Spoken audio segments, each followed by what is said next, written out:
Hold on, I had a pop-up. Okay. Little chilly this morning. So glad to have everybody via Zoom and in person. Our committee is a little small this morning. We've had a couple of our committee members, their term on the board has come to an end. So that means that, they are no longer serving on our committee as well.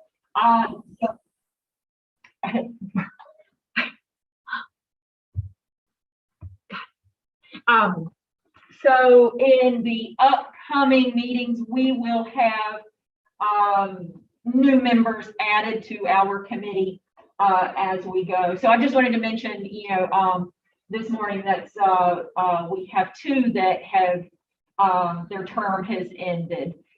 So very thankful for their service on our committee, and look forward to our new committee members that will come on board in the near future. So I wanted to provide some updates today for what has been going on in the education department. Of course, we are still in the midst of COVID and kind of adjusting as we go. But we are very excited that we are working with the schools and various groups to basically accommodate their needs. So we are doing in-person programming where we are going into the schools and having groups come here and working with them in person for those that are able to do that. But we are also still doing our virtual programming as well. So it kind of varies by school district on what we're doing. So we're just working really close with the teachers, trying to accommodate everyone's needs so that we can provide the programming while, of course, following all COVID protocols. So when we are going into the schools, of course, we have our masks on. All of the students have masks on. We're taking safety measures as far as with our materials. So whatever materials we're bringing, things are sanitized after the programs. The classrooms are kind of sanitized after programs if they're here. So taking all of those measures, so it's kind of, an added step, just for those safety measures, but it's something that we've gotten accustomed to. I'm sure Cord, you know what I'm talking about. So it's just one of those things now. It's like, okay, that's, kind of the norm. But so it's nice that we're getting back into the swing of things. And so I did want to take some time and just kind of give everybody some input on what's been going on, have some discussion. And so Nathan, I'm going to share my screen just so that you can see this material too. And I'm actually going to take this right here.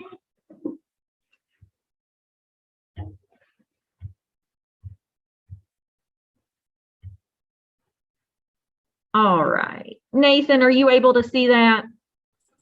I am, yes, thank you. All right, awesome. So, and this is going to follow our agenda that is on your paper copy, and that was emailed to everyone. I just kind of wanted to put our highlights on this too. So today we'll be going over our quarterly updates, our numbers for July, August, and September, highlighting our programs that have occurred at the museum, our outreach initiatives, our distance learning, some new things, some upcoming things, our grant updates. And so all of these things I'm going to be touching on. And of course, if anyone has any questions as we're going, please, let me know. Please don't hesitate to jump in. So for our numbers served, we're looking at July, August, and September. And on your hard copy, this is on the back side of our agenda for today. And so what we're looking at are our programming wrapping up summer. So we had our summer camps. We had, luckily, we were able to have our in-person summer camps, albeit a smaller number than we normally have. But we wanted to kind of ease back in to those summer camps. So normally we have upwards to 20 children in each camp. And so for this summer, we limited it to only 10 kids per camp and held 4 camps.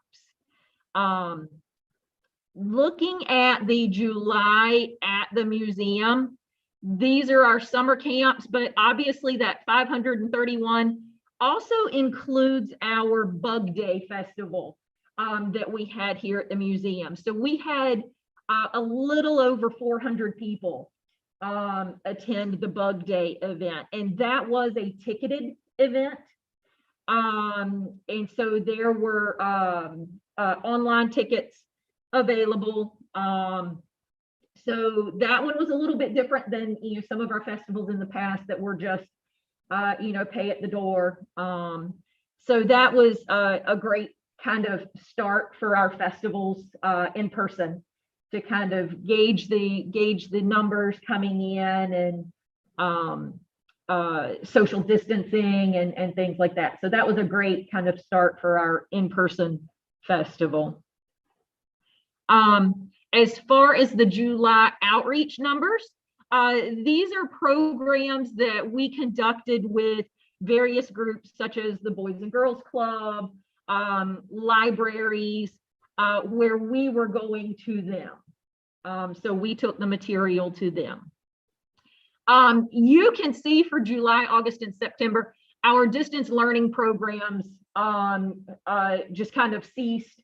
Everyone was looking for that in-person programming.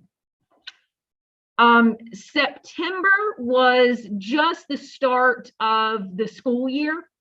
So we had just a handful of programs in September, just kind of getting things rolling, looking at our homeschool on-site programs, our Doodlebugs, which is the toddler program.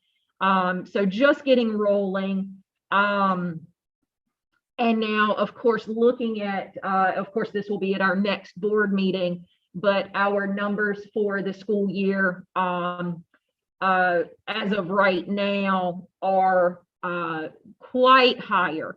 And I will mention why. It's due to a grant, and I will update everyone on that grant in just a few minutes.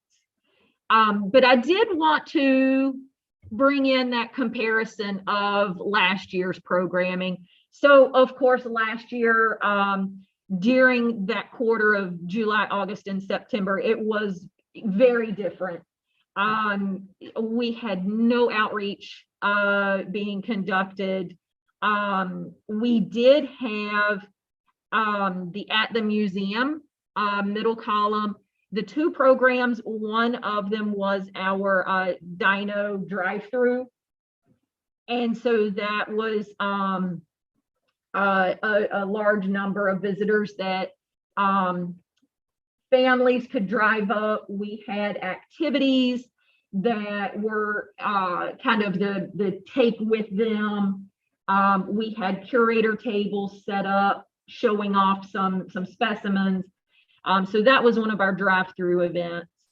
Our distance learning programs started, as you can see, started picking up through August and September last year. So just some highlights for our July through September numbers. Does anyone have any questions about those? So the months, October and November. Yeah. we won't get those until the next one. But how are they Middle of it. trending? How are they trending? Oh, More towards distance? higher. More towards outreach or more towards a museum? More towards the outreach. Okay. We have a lot of schools that have requested the in-person programs versus the virtual. And not to say that we will not have any virtual. We do have virtual programming coming up as well, but it's definitely higher with the outreach. Everybody wants to think we're back to normal, but we're really not. We're not. back to Oh, no. normal. Yes. But we want to think kind of we are, don't you? Yes. Even Yes. schools and Yeah. daycares and stuff like that, we're still under the governor's mandate of social distancing. Yes. So we Yes. still gotta keep 3 feet apart, wear Yes. masks and stuff. See, if you're not there, you don't really know those. kind of Right. yeah, Exactly. yeah. When we go into the schools, for example, the school, I was at Patrick Henry Elementary School on Thursday, working with kindergarten, and they're set up. They're doing a wonderful job as far as COVID protocols and the social distancing.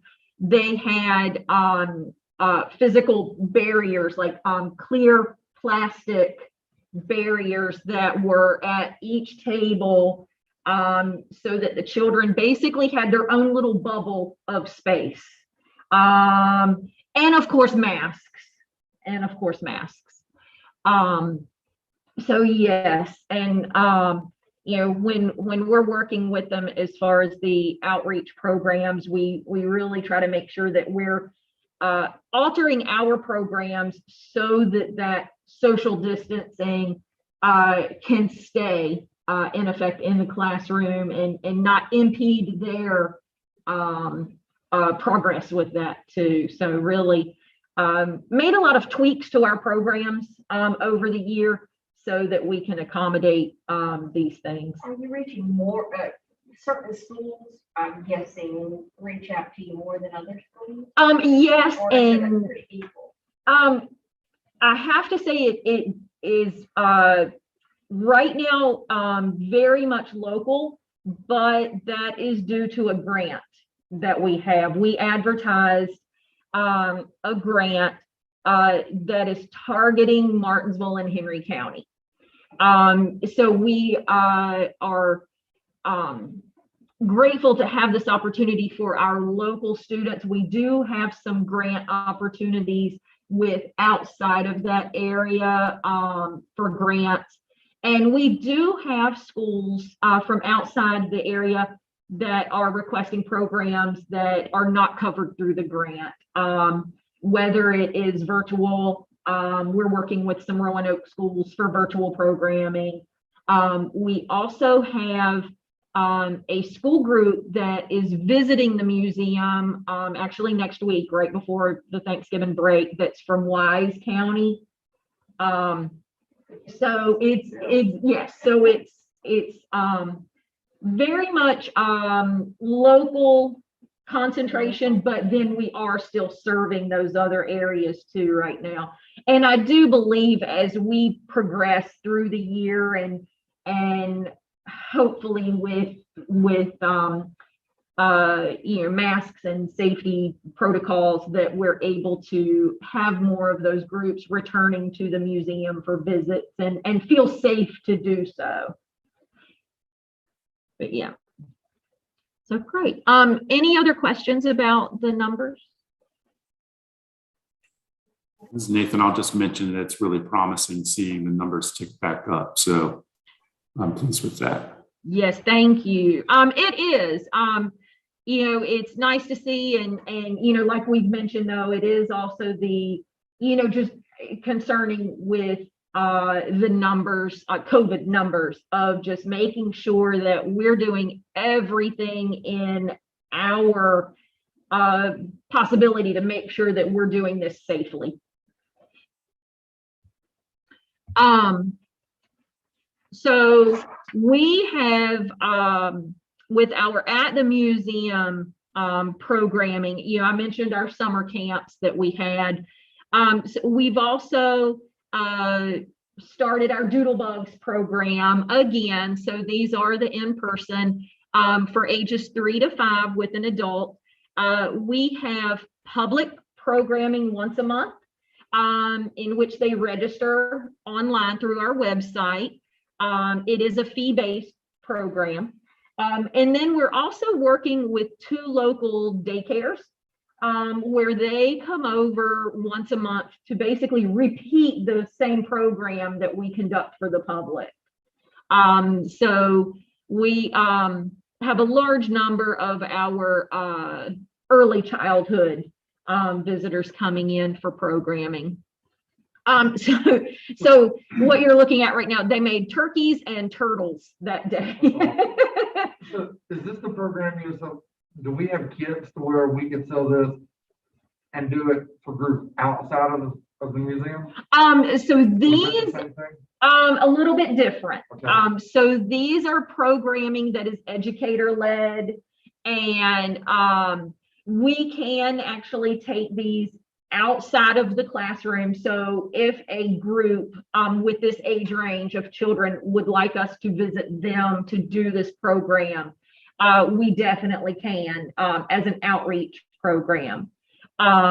We do still have our discovery kits. I think that's what you're referencing, Cord. Yes, we still have our discovery kits that we created when we were kind of under lockdown as a means of activities for families to do. So we definitely still have those available. They're on our website. We have a handful of topics, everything from insect life cycles to, of course, dinosaurs, dissecting owl pellets that families, for a very small fee, it's $20 if they pick it up here at the museum, $30 if we ship it to them. But it's a kit that contains activities for the families to do. This is available to private daycares? Yes, yes. And how do they know about it? So we advertise through Facebook and our website. We have also done some targeted flyers for early childhood centers in the past. And honestly, a lot of it is also word of mouth. One of our daycares had mentioned to another one. And so that was kind of how we had the second one come on board with the Doodlebugs program. Excuse me. I think also too, a neat thing with this is that with the museum under the Department of Education now, all the daycares in Virginia are now under the Department of Education Yes. also. And they have a website where you can actually put a flyer, Yes. send them, and they will send it out to everybody too. So there's other ways now that we can actually reach another So are we audience. doing that? Well, I think that just started because we're still getting updates every week on new things coming down. I actually just got one yesterday about stuff, but I think that with this whole change up, the Virginia Department of Education will make it easier for us to reach people to do stuff like this. It's just going to be another added resource. Yes. Yes, and that's something that we will definitely pursue. Because if you send that to, like, if we make a flyer and we send it to the Department of Education, what they do is they just mass send it out to every daycare in the state. A worthy program. Yep, well, I would think it goes through us, anything to do with education, they're gonna send it out all the time. Yeah. So. Yes. Yes, I agree with you, Cord. I think it's going to provide a new avenue for us to advertise and reach new audiences. Daycare, church daycare for Yes. Presbyterian. Yes, yes. Do they come? They have been here this year. Yes, yes, they have been. Definitely. I really think that 2022 is going Yes. to be a huge year for the museum and everything, because the Department of Education, they just put out what's called the Child Care Stabilization Grant. And any licensed program in the state is able to fill out for it. And if you fill out for it, you're going to get it. So there's no turning down. What's that called? It's called the Child Care Stabilization Grant. through the Virginia Department of Education. So every day, all you gotta do is, the forms were very easy. I've already done ours, and, I won't tell you what, but just my little program, we got over $200,000. Nice. And what it does, they pay it out in 3 payments, and it starts in January, so it's quarterly.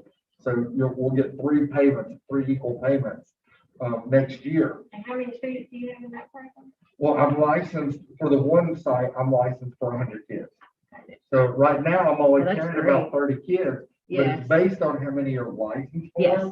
Because Okay. they understand you can't have all of them in there right now, like, Yes. I'm licensed for 100, but I can't fit 100 in there with social distancing. Yeah. So they're basing it off of that because they're expecting the mandates to be lifted at some point in the first quarter Yeah. of next year. So I think that for Oh, us yeah, here at the that's great. museum and the daycares and I was thinking, I was gonna bring it up to you, that maybe all the daycares that we've worked with here and programs, we can just send them a short email going, hey, have you heard about the child care stabilization grant? Yes. Because it's open to any licensed facility. And one of the neat things is if that facility is subsidized, if they take children, there's a machine, if they take children that are on subsidy, then there's a one-time payout grant of $25,000 Hmm. that comes with that first payment in January, if they're Wow. subsidized. But right now, they have until to get to the first quarter, they have till December the 30th, I think. Okay. Okay. Is there's not a cutoff date, it's just to get the first check in January. Okay. I'm thinking some of that money will be used to come to the museum. I really do, because I've talked to a few other places, and the issue has always been, well, we're understaffed Yes. or we're underfunded. Yes. Well, now this money, the neat thing about this money is it can be used for anything. They don't earmark it. You don't have to, from what I understand, the only thing that you have to keep control of is if there's any one-time payments of over $5,000 or something, they want an itemized report or Oh, something yeah. on what you Yes. spent.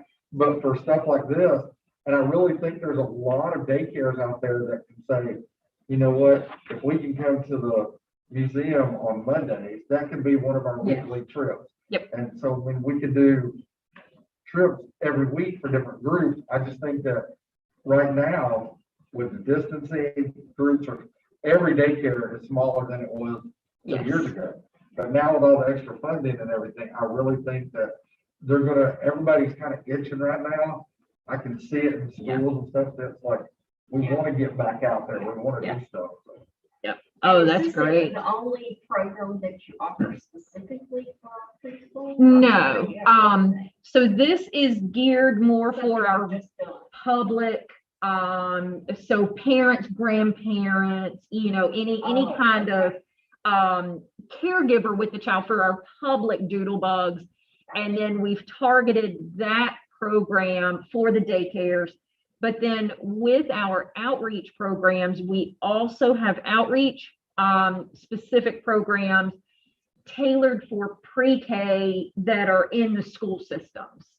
Like Clearview Early Learning Center, for example, with Martinsville City. And then, so our more pre-K, kindergarten focused outreach programs. And those, of course, are about 45 minutes in length compared to our normal outreach programs that are an hour for the older students. But yeah, so great. Thank you, Cord, for And stuff sharing like this is that. Amazing, I really, Oh, the Doodle Bugs is a lot of fun because that is a program that obviously we wrestled with trying to do that one virtually last year. And we opted to focus on our homeschool for virtual as far as our general public program. And so we're excited to have our Doodlebug families participating again. Outreach science, Homeschool Science and Engineering Academy is one that has been a very popular program for us through the years. We've had this program here for over 10 years now. And it's geared for those families that are homeschooling their children. And so we have programs twice a month. It's the first and third Wednesday of every month. Programs are an hour and 15 minutes. And we offer 2 age groups, the younger ages 6 to 9-year-olds, and then our older students, 10 all the way up to 18. And we run them simultaneously so that, the families that have the multiple children in those age groups, they're here at the same time, to make it a little more convenient for the parents. And so this is also a fee-based program. So we are generating some nice funds coming in for the museum with our homeschool academy. Each age group, we cap it at 20 students. And they are full. Registration is held online, so they can go to our website, register for the programming. They can actually, it's really great with our online registration right now because they can actually select which program they would like to register for. It doesn't have to be the next one coming up, the next upcoming one. They can go ahead and register for the programs in May. If they want to, so they can kind of pick and choose. We have a large group of homeschool families that have just registered for the entire school year. Oh, yes, yes. Our numbers, and we could see a great trend, increasing numbers. And then, of course, COVID hit. So we offered this virtually during, kind of the lockdown COVID time. And we still had a good number of homeschool families connect with us remotely, but we definitely see it picking back up with the in-person.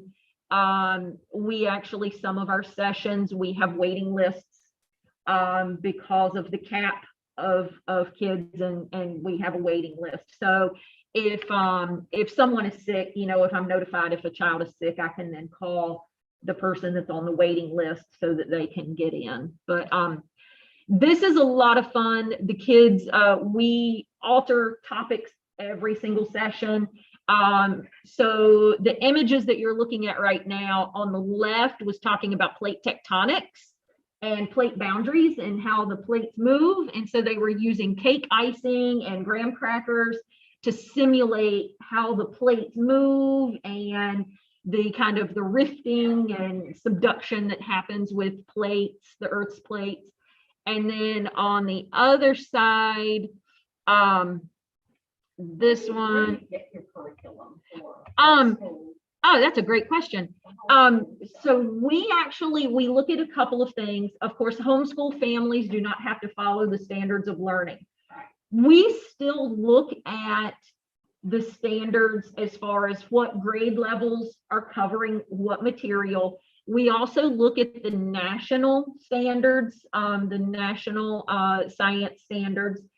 They're called the Next Generation Science Standards, just so that we are on range for what information is covered during that age range.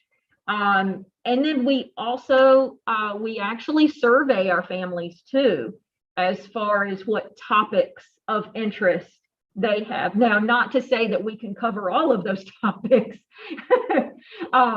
It's like science and engineering is really broad. Yes. So we start planning this basically before the school year is over, so that we already have our curriculum for the following year.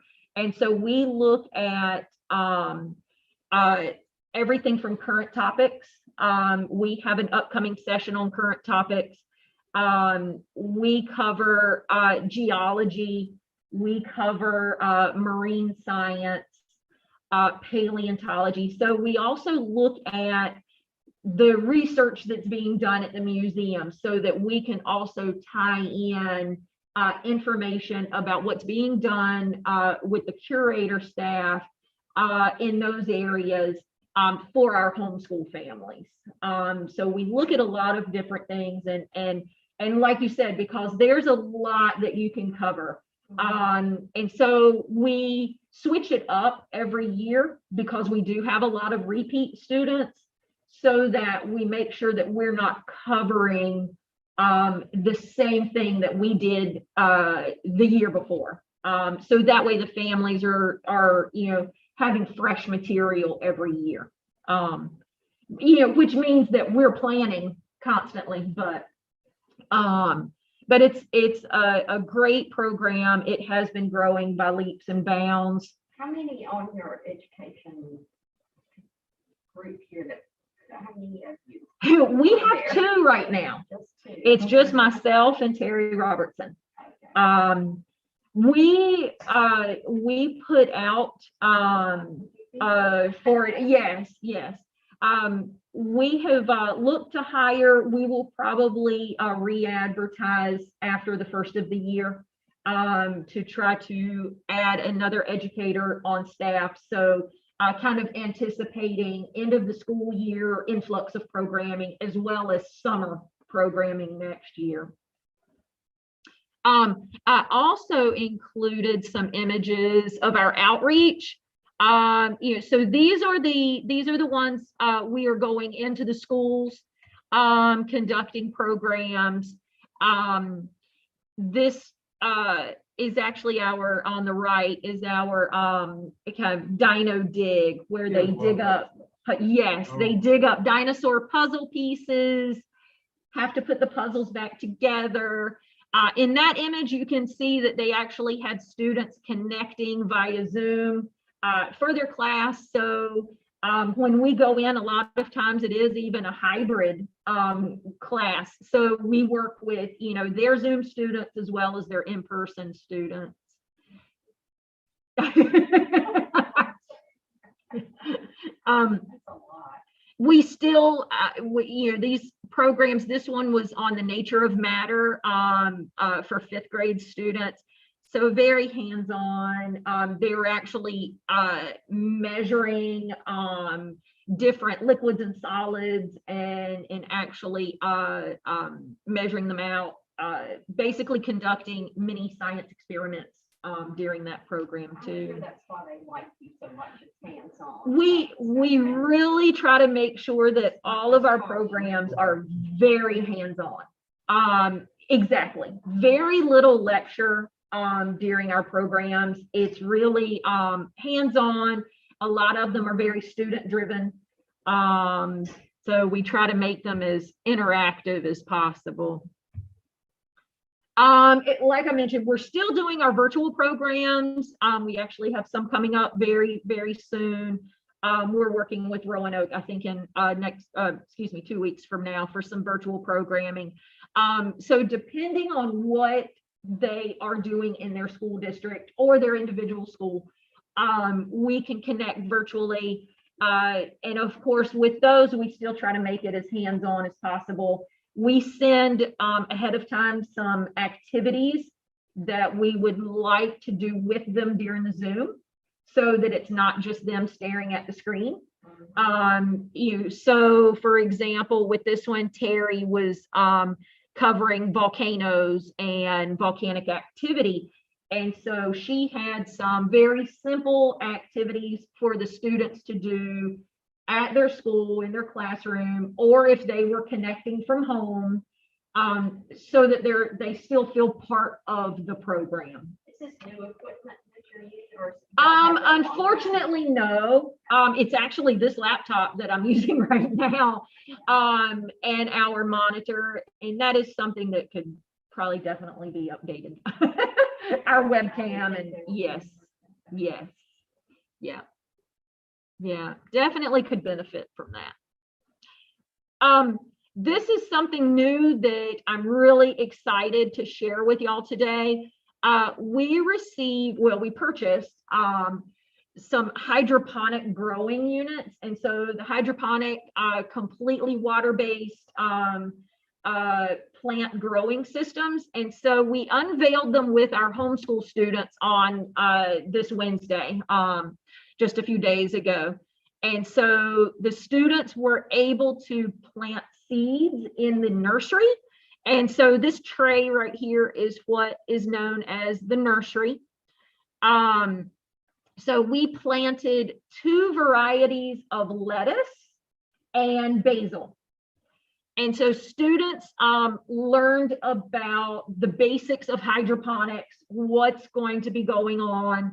They planted the seeds. So both age groups, the younger and the older, were able to plant the seeds. And then we have them in the nursery right now. And so this was some of our younger kids checking out the growing units. And so I'm going to stop sharing right now because I'll also try to share this with you, Nathan, so you can see it a little bit better. Our growing unit is across the room. So the way it is set up, it has 3 growing trays. The nursery is on top, and of course, we can look closer at it in a few minutes if you would like to. The seeds are already germinating just from Wednesday. And so what we will do, the students, Nathan, I'm going to go over here just for a second. Hopefully you'll still be able to hear me. All right, sounds good. I see it. Okay. So this is the nursery, and the seeds are in these little growing squares. It's actually foam that has a nutrient added to it. So the seeds will start germinating in these, but they break apart. And once they have grown a little bit more, we add some nutrient material with water, of course. It goes into the very bottom tray. That is the water system. It then has a system so that it will basically have an irrigation system. So the water will be pumped to 1, 2, 3 trays. It also has lights underneath so that once the seedlings are tall enough to be transplanted into these cups, it'll stay in the sponge, go right in the bottom, so that basically the sponge is going to be submerged into the water nutrient system. We'll have the lights on. It has a timer system so that we can set it for X number of hours of light. And the students are going to be tracking the growth. So That is new, right? yes, brand new, brand new. We just received these last month, assembled them. Yes, definitely check them out. So we're really looking forward to using these with our homeschool students right now. We have it set up so that at the beginning of each session, they will make their observations. We have it noted. They're so growing. Yes, I know. It's so exciting. I can't believe how much they've already germinated and are starting to sprout. Great. But so we'll spend a little bit of time at the beginning of each homeschool session so that the students can make observations about their plant. So we made note of which little square they planted in. We have additional plants so that if we have new students come in, they will be able to do this too. So this is a new program for us. And right now we're utilizing it with the homeschool students. But of course, after we grow these plants, we've already told the students that when the plants have grown enough at the end of our school year, we will make a salad so that they can enjoy their plants. We're also planning on utilizing the plant material for our live animals that will actually eat the vegetative growth. So our hissing cockroaches, our cave roaches, our leaf cutter ants, other live animals will be able to benefit from the plants being grown in the hydroponic unit. So just train yourselves on how to yes, so when we were talking about the unit, I will say Terry and I definitely started researching. Yes, and the systems are great. They are very user friendly. The information that came with them are wonderful. But we definitely started researching right away on just the basics for hydroponics. I love growing things, but it's always been in soil. So for me, I was like, I know huh. nothing about gardening. So from start to finish, stay right here. Is that the Yes, whole thing? yes. I'm picturing lettuce and basil. I'm picturing, do you replant them somewhere else? Or No, they will be able to stay right there. So something that we were talking with, especially the older students on Wednesday, was how hydroponics is allowing people to farm, to generate these crops where they can't with acres and acres of land. Exactly. So exactly. So something called vertical farming. Yeah. So the taking that vertical space and farming in that instead of acres and acres of soil. And so the students were talking about extreme ecosystems. So Arctic ecosystems, congested cities. Hydroponics is something that could definitely be beneficial. This with homeschool kids. Yes. Some of our city schools I know have done this for the ones that have. Oh, wonderful. I know it takes when I was there. Oh, wonderful. And that's, we wanted, oh, that's great. We wanted to pilot it with the homeschool students just so that we could have it here and being kind of the first year that we will be conducting these to kind of keep an eye on it. But they're doing much with that now. yes, yes. But we'll definitely branch out to other audiences after this growing cycle. But yes, so we're very excited about the hydroponic units. The little containers are small. What happens when the plants get big? That's what I was wondering. And so something interesting with the hydroponics is a lot of the plants are what you would call microgreens. So they are smaller versions of exactly. Yes. So your microgreens. Yes. Yes. It is. I know. It has 54 of the growing pods in there.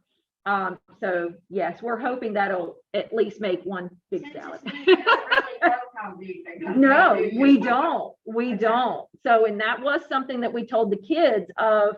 With their observations, it's going to be, hopefully charting the growth, but we might have some plants that, do not make it. So looking at, maybe what happened, why did, just any of those things those possibilities that could come up.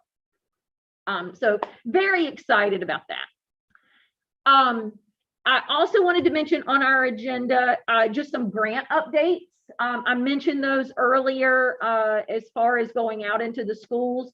So we're wrapping up a few of our grant programs. Our Boxley, which was $10,000 towards scholarships, that will wrap up actually next month.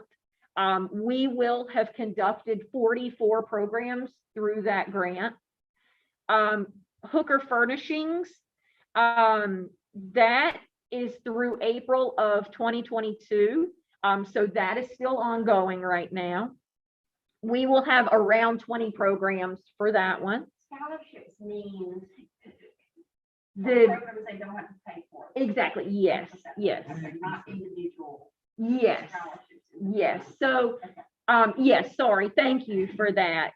So with the scholarship, it is basically the teachers can request a scholarship for a program. And so if, let's say a fourth grade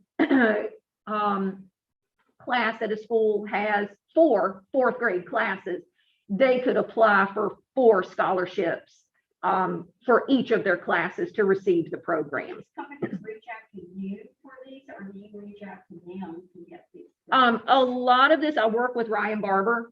And so he's reaching out to the companies. Some of them are repeat companies that we've worked with.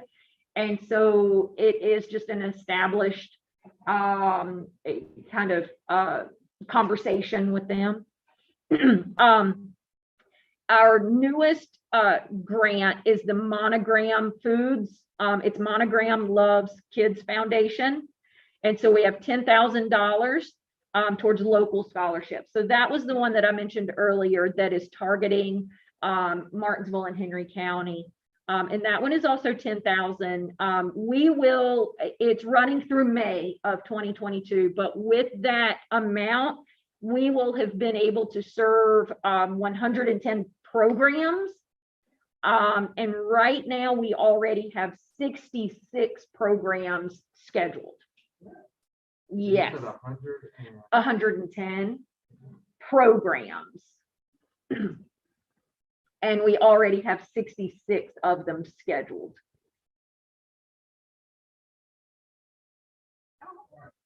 Two teams. We keep very busy. We keep very busy.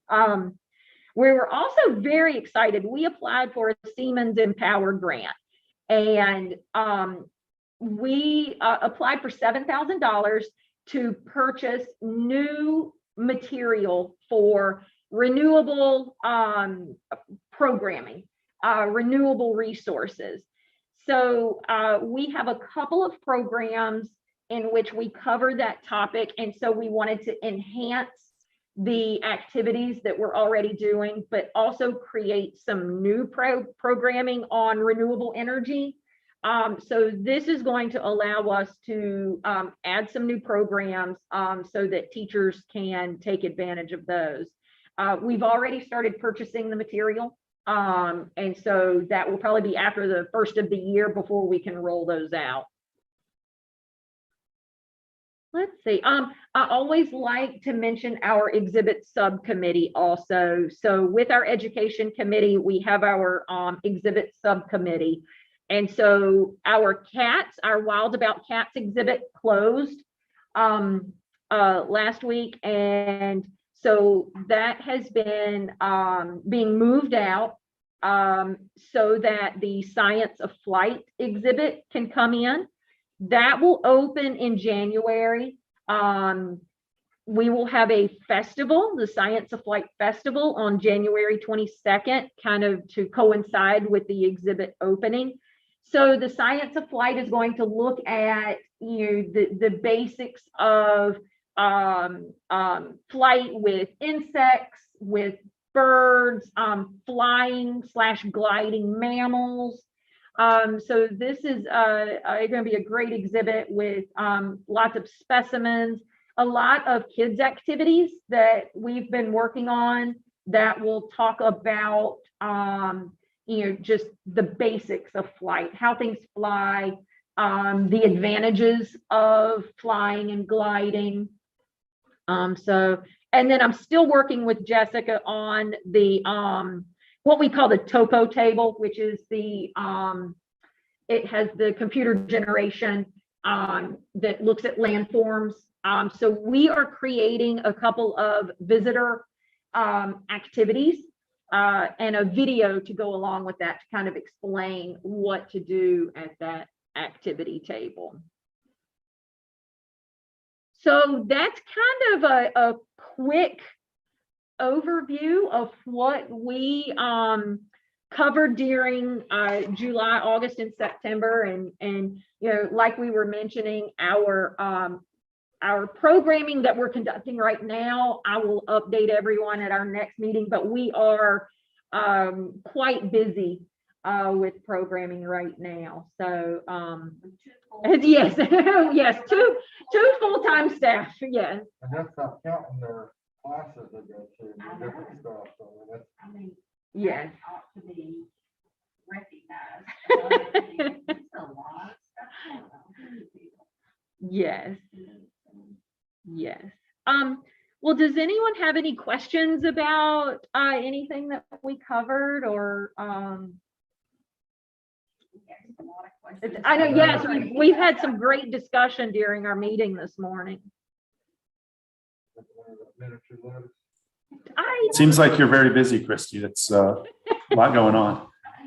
Yes, By yes, our next meeting, we should be able to see the lettuce. yes, yes. We should be able to, because we're, fingers crossed, we are hoping with our next homeschool session on December 1 that the students will be able to transplant them.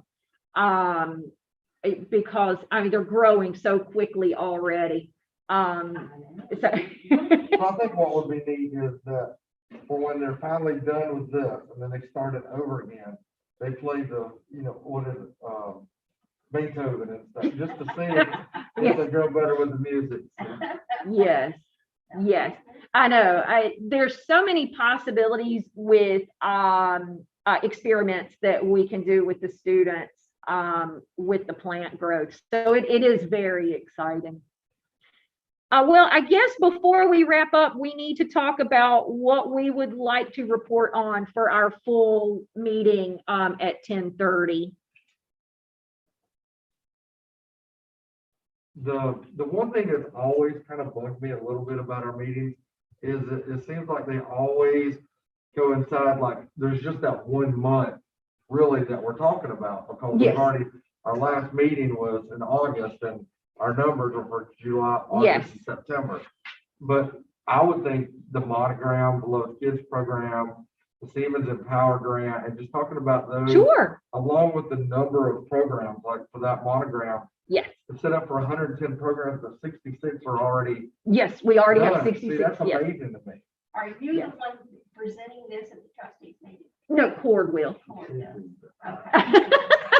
I'm attending today. Oh, on wonderful, behalf of the foundation, so I'm just wonderful. wondering how this works. Yes, Cord will kind of do a overview. Yeah, while And I we're, think, Court, you just think you mentioned all the mini programs for just 2 people. yeah, I always, that's the first thing I look at. So the Boxley grant and the Hooker grant, while great, we've had those for a while. Yes. But it's just neat that now all of a sudden we've got 2 new ones coming in. So for lack of a better word, it's just like fresh Yes, energy coming into yes, the museum. So I think that's the biggest thing right now, especially with pandemic, hopefully getting ready to smooth out and everything. I think those are really neat things to talk about, because Yes. that's really what's sustaining us, is these grants and getting the people in. And And I would say something about the numbers too, that, Well, I wrote on look it. at the numbers from last year. yeah, I wrote on the numbers, like for last year, we know that we were really only Yeah. 3 months into the pandemic. So Yes. there was nobody. But if you look at this for July, August, September, the 531 looks like an outlier because we had bug days. yes, yes, But if you take that out, we're still looking at 131. Yes. We were pretty steady every month. There was growth there and yes, everything. So I think that that's something that we're not falling off a whole lot here at the museum month to month. We see a trend of moving. One of the things I'd like to ask Joe before the meeting this morning is, did they take account of last night? Because when we walked in, and there was MN+1, we walked in and we didn't have to check in or write anything down. But if I had to guess, just eyeballing that, I thought probably 50 to 75 people easily were here, maybe more. Those are really visitors, not necessarily education. Yeah, but it's numbers for the museum. mhm, And they came in looking at Metro and stuff, but it's just another thing of how many people are coming into the museum. Yes, Or I and, wonder if you should mention the hypo. oh yeah, the Yeah, I hydroponic. got hydroponic. Yeah, hydroponic. Plant. I mean, Yeah, that was going to be my only suggestion. Okay. It's so Yeah. cool. Okay, thank you, Nathan. I think that might be- I'm probably, what I'm gonna do is I'm probably gonna talk about the grant, and I'm gonna turn it over to Sure. Christie to talk about that. Sure. She knows it on, I think that would be neat, Yeah, I think. because I wouldn't be able to do it justice. And Nathan, I'm gonna try to, I'm gonna try to take you over so you can see the growth that we were looking at. That'd be great. Unplug just for a minute. Hopefully I won't lose you. Christie, is this something you could roll into the Roll trustees in? meeting, or is that not appropriate? I don't think I would be able to. I wish it was on wheels. Oh, it's not. No. All right. So Nathan, can you see those? Yeah, there's already little sprouts going on. That's cool. Yeah, very cool. So excited about that. Absolutely. I can't believe how much they're growing just from Wednesday. Very cool. All right, well, great. Well, thank you, Nathan, for joining us via Zoom. Let's go ahead and we will break from our education committee meeting so that everyone can have a kind of break before our full board meeting. So thank you all for joining us. But I'm going to go ahead and adjourn our meeting. Again, thank you, Nathan, for joining us via Zoom. And we will see you on Zoom shortly. That's right. Thanks, Christy. Thanks